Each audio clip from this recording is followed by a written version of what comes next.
is from LSU, Verge Alsbury, who's with us here every Monday. Good morning, Verge. How are you? Good morning, Jordy. Happy New Year to you. Happy New Year to you. The news from LSU football last week, of course, landing on their offensive coordinator, picking up a passing game coordinator to go along with that. Take our listeners through the process of getting to the contract status and getting that deal done.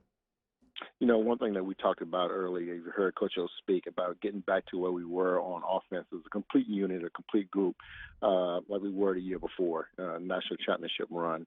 And, you know, what people we wanted to fill those positions and be in that position. Coach Peets and Coach Mangus were those two guys. A lot of consultation with Joe Brady, Joe Burrow, a lot of the players who played on the national championship team, and other people throughout the business trying to find the best young minds there were. As you know, Mangus was here with us before with Joe Brady, and we thought he was a good fit then. We thought we needed to leave and get a little experience and get on the NFL level, which he did, and matured and came back. And we met these guys in the room, and Coach met with them on the board and going over things. It was basically a rerun of what we did before, and that's what we wanted our offense to be. You know, young guys who could do a lot of different things, spread the ball across the field, just giving our quarterbacks different options, different things to do to be successful on offense. So we went for those two guys. That's what we wanted. Coach O called us. We started getting the MOUs together for them. Worked on the final parts of their contract, working with their agents. Austin Thomas played a big part of this. As you know, we brought Austin back, general manager of the football program, and that's where we're moving. Verge, what are the conversations? What's the dialogue like between the football staff, notably Ed Ogeron, the head coach, and the executive team with you guys in the administration through this process? How much are you guys kind of in discussion throughout like right now with the defensive coordinator still available, how much are you guys in discussion about that and around the money around that spot?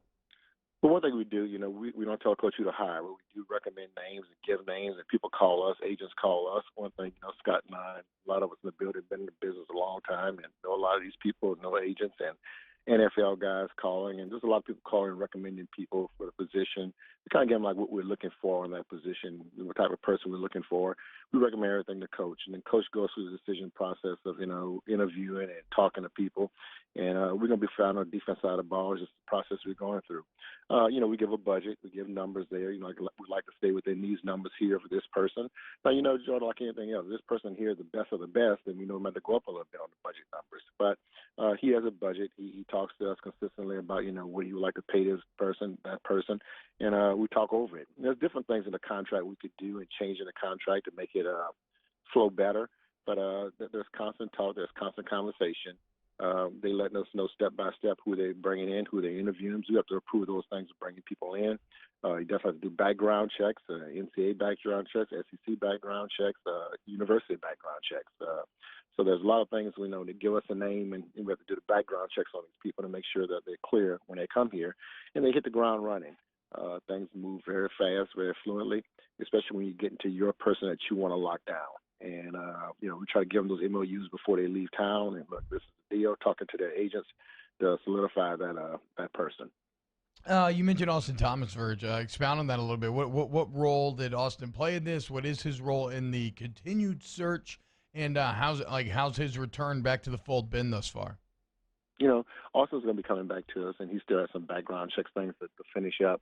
But Austin is a young man who we know. That has been here before. Coach O feels comfortable with him. He knows the business. He understands the coaching world. He understands the board, keeping your board straight. And he's matured. He's been a lot of places in the country, and it was just good to get somebody like that back around our team. He helps take a lot of pressure off of us from the day-to-day and just managing, helping Coach O manage the things, mostly, you know, off the field. This is such a big operation where, you know, we felt that, you know, hey, Coach, the team, that's the part that we did to manage.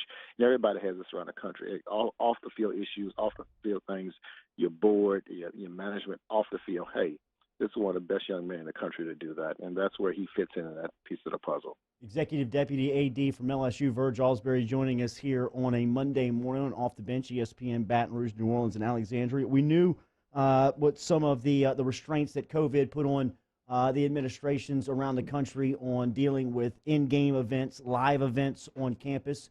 What's it like interviewing for open positions during this time? One of the good things about it, a lot of the coaches have had it already. We check with that beforehand, or a lot of them get tested like we do the same protocols 3 times a week. There's still a risk of catching it, but we've been able to bring people in and be safe and protect distancing and masks and things of that nature. And as you know, Jordy, there's always that small risk, but we're trying to be safe as possible. The people they're seen in contact with, or we know who they're in contact with, is staff and coaches and people of that nature. They hadn't met any of the student athletes or anything of that nature. And today is the first day of school, so all of our student athletes are getting back, and we bring in 9. Excited to bring in 9 signees into this class. So none of the coaches were able to meet those young men, but they got to visit, walk around, meet the operations staff and people like that. So yeah, we are doing contact tracing. We're all still getting tested, so to make sure that we protect everyone. Like you said, Verge, when you're dealing with these guys, if it's a guy that you want, you try to get him, or at least accelerate the process even before they leave town. So what then happens when you have a top target, you miss on that top target, and then you're looking elsewhere? What does that process look like? Yeah, you move on, and that happens in the business sometimes. We had a defense candidate that we really liked. Everybody knows his name, Marcus Freeman, a person that we knew, but we talked to, and we knew, and I talked to Marcus. This happens. You don't get mad or angry. What you do is, that's somebody in the future. It might be down the road you connect with later. One thing Marcus was, he wanted to stay closer to his family. He has 6 kids from the age from 3 to 12. His parents, his father and mother live 45 minutes from him, Cincinnati, and his in-laws live about 3 hours away, which is very close to South Bend, Indiana. And we knew that was one of the things that we were fighting an uphill battle on that. But, he woke up that morning and he was coming to LSU. And I think, once you get with your wife and your in-laws and your family, it's a family decision. But a great meeting. And that's the only reason I think he's not in Baton Rouge, Louisiana. But look, there's a lot of people out there. We had a long list of guys and a lot of people showing interest in that position. And I think we're going to get a good one. Some people are still playing. Last college game tonight, a lot of guys in the NFL right now still playing in playoffs. So I think when we finish the defensive staff, people will be impressed with what we put together. You got 3 home basketball games coming up, starting with Arkansas on Wednesday night. Nice win for the group over the weekend in Oxford. 2-parter here.